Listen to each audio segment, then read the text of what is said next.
Hello everybody, and welcome to Nancy Drew Mobile Mysteries Shadow Ranch.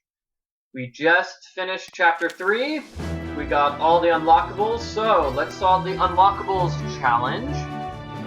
You know, the unlockable collectibles, whatever you call these things, right? Okay, king. This is simple. King. And then bird. 5-letter word.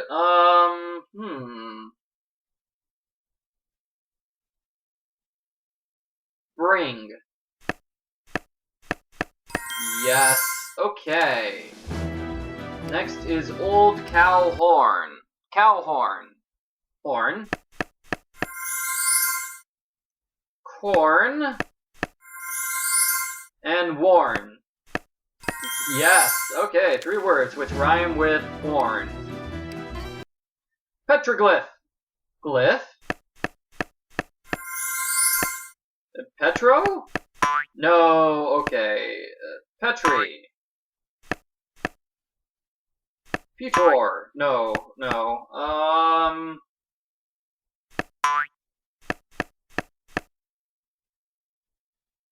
What about Toppy? No? Okay, well this one is clearly a bit more difficult than the others. Roger. Oh, I don't have another R. Roget? Rojak. Roji. Okay, everybody, I just skipped ahead to when I actually solved this puzzle. Hyper. And let's hope Hoppy counts as a word.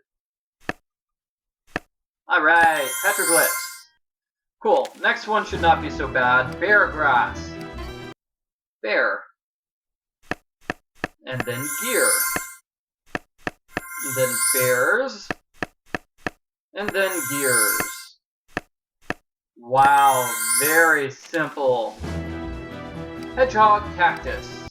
Hedgehog cactus. This could be a bit more difficult. Hogs, as in more than one hog. Cats. Hats.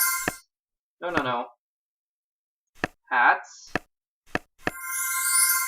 And then heads. Yep. Okay, not bad. Paris hawks. I'm on a roll now. Hawks. Ooh, long words though. That could make things a bit more difficult.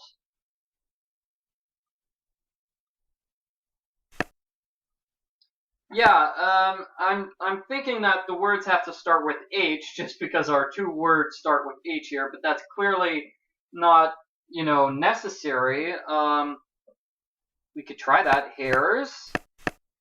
And then share. No. Sherry. No.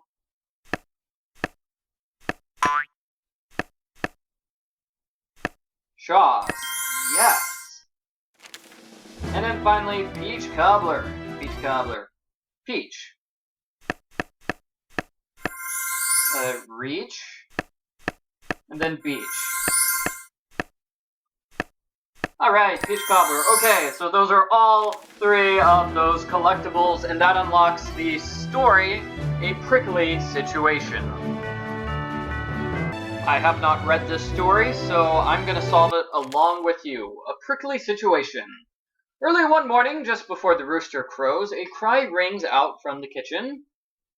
Nancy throws on her robe and joins Bess and George as they run to investigate. They find Mrs. Thurman sweeping up a layer of flour that covers the entire kitchen floor. What happened? George asks. Mrs. Thurman sighs and props her elbow on the broom.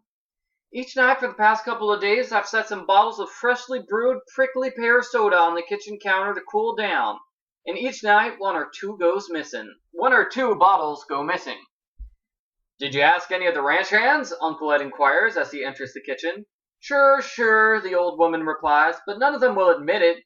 So last night I set up the bottles just like I always do, but this time I scattered flour across the counter and floor, so the thief would leave a footprint. And did they? Nancy asks. No, the flour was perfectly intact, but 2 bottles were gone. Either there's some kind of creature with a 10-foot reach out there, or a giant fly is taking off with the bottles. Uncle Ed jumps in. It's got to be either Gil, Eunice, or Chet. They're kind of sneaky and they're always thirsty. Let's go have a word with them. Uncle Ed and Nancy find the trio in the barn relaxing before breakfast. Outfitted in a 10-gallon hat and heavy chaps, Gil twirls a lasso in front of himself and jumps in and out of the loop. Meanwhile, Eunice swings on a rope practicing acrobatic tricks. Chet sits on a hay bale, munching on potato chips. He is not exercising like the other two. He wipes his greasy mouth, then claps at the antics of his companions. Gil, Eunice, Chet, says Uncle Ed in a commanding voice. Mrs. Thurman suspects one of you of running off with her prickly pear soda. All three state their innocence, and Uncle Ed looks at Nancy. Any ideas? He whispers. One good one, Nancy replies. It's got to be Gil. Okay, which one was Gil? Gil was the one who was twirling his lasso and jumping in and out. Okay, so let's take a look at these clues. So we have a 10-foot reach, and Gil has a lasso. Okay, so maybe Gil used his lasso to get the soda. Whoever stole the soda last night had to do it without stepping on the flour that Mrs. Thurman had laid out. No one here has a 10-foot reach with their arms, but someone does have a 10-foot reach with a rope. Everyone looks at Gil, who stops his lasso twirling. His face grows red as he stammers out his apology. Uncle Ed grabs him by the scruff. No use apologizing to me. You'll have to make your peace with Mrs. Thurman. Chet and Eunice gasp at the thought of their friend admitting to the theft to Mrs. Thurman. She'll put you on weeding and potato peeling duty for sure, they warn their friend. Nancy returns to her room, and once Mrs. Thurman is through dressing down Gil, the ranch returns to a quiet morning. As Nancy is preparing to turn in, there is a knock at her door. Mrs. Thurman offers her a case of soda and thanks for Nancy's help.